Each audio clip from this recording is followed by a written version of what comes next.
família Y tem outro percentual de terra. Como que eu posso expandir sem guerrilhar, sem invadir? Juntando. Então se juntavam casamentos, se armavam casamentos forçados com família X, família Y, de modo que esse poderio econômico financeiro ampliasse. Então, quantos casamentos desse a gente já não teve?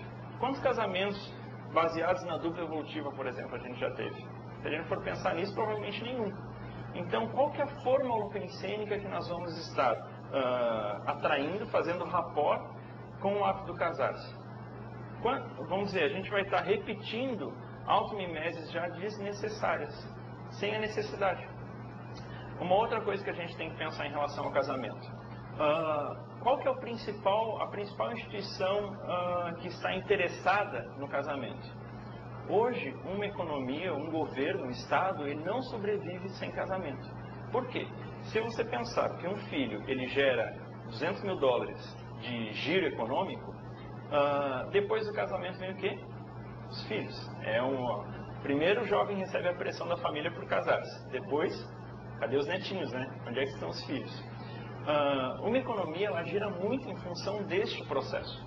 Tanto que em alguns países o governo até financia casamentos, cerimônias para aquele casal que não tem condição financeira. Por quê?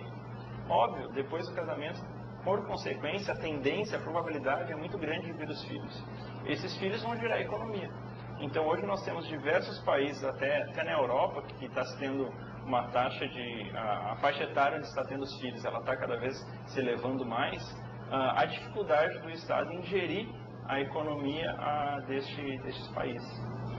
Um aspecto interessante que você estava falando, que eu estava associando com aquela sua outra pergunta em relação ao século XXI. Então, por que a Invex hoje ela consegue se estabelecer e ter pessoas praticando a técnica, né, obtendo êxito em relação ao casamento? Hoje nós temos a liberalização dos costumes.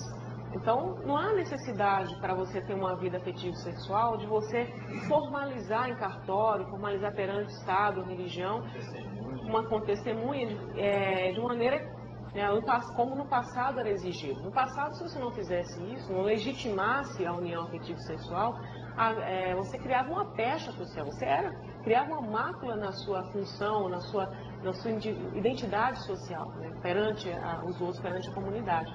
Hoje isso não acontece assim.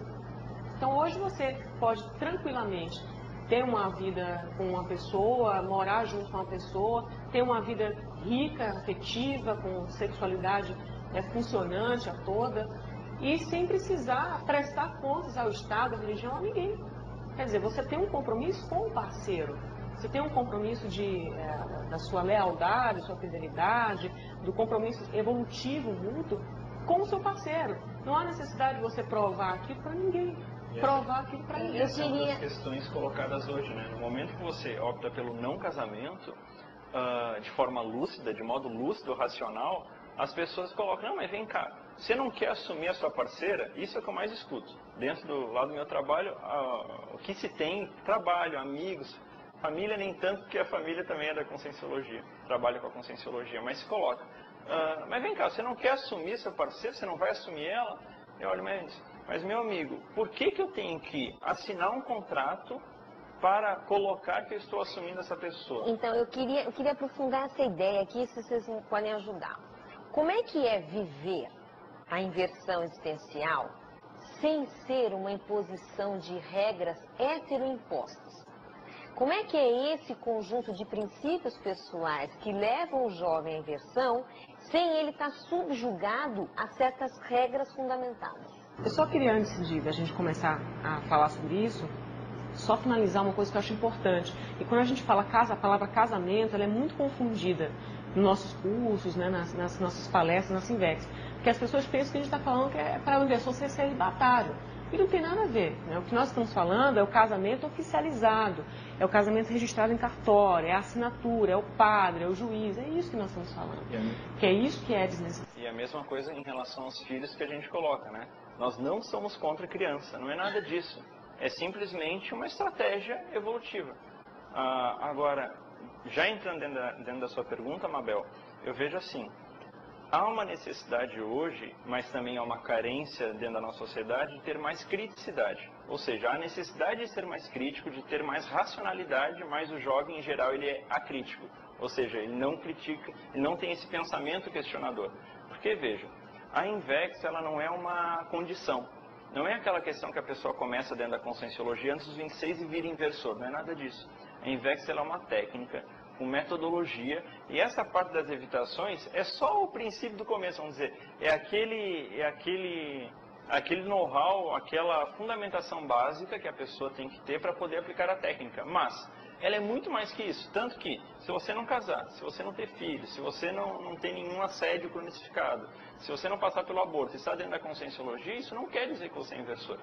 A INVEX ela é uma técnica, ela parte por uma criticidade. Agora veja, qual que é o nível da nossa sociedade de criticidade, onde se critica mais o casal que opta pelo não casamento de um modo lúcido, racional, do que aqueles casais que casam sem racionalidade, sem estar preparado para tal. Por exemplo, questão de filhos.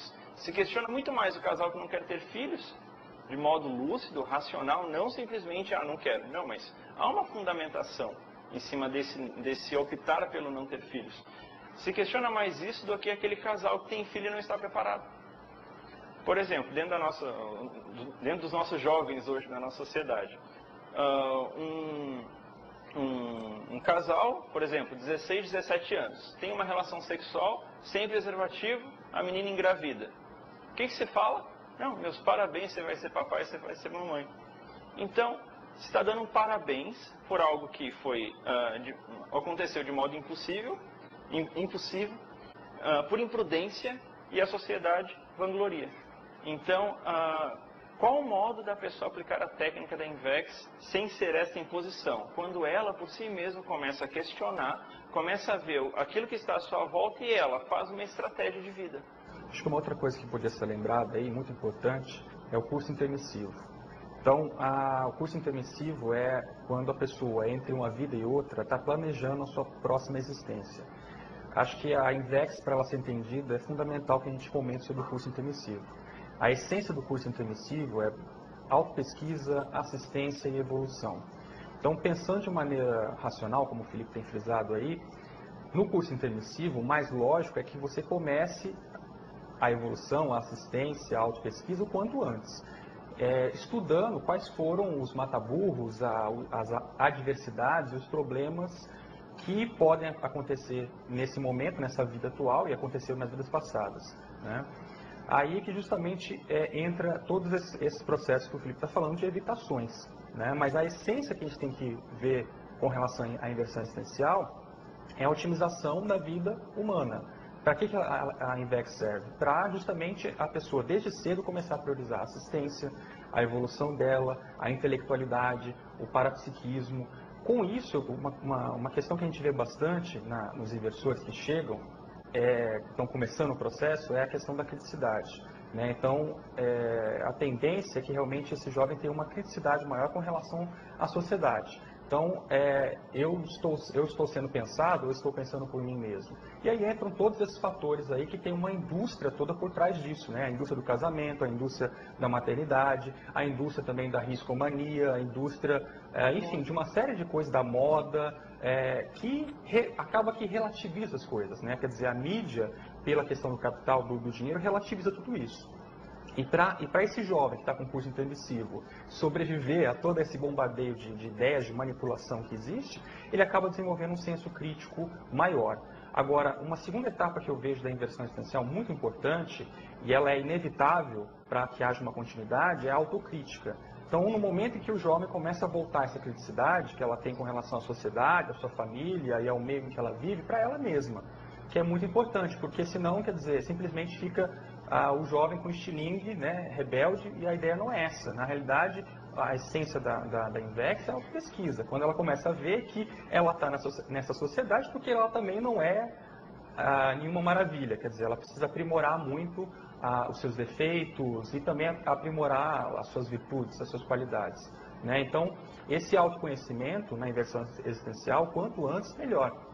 porque o jovem vai poder ter mais segurança com relação àquilo que ele quer e discernir com relação a se ela está sendo, se ela está pensando conforme os valores pessoais dela, ou se ela está sendo pensada, se ela está sendo, vamos dizer assim,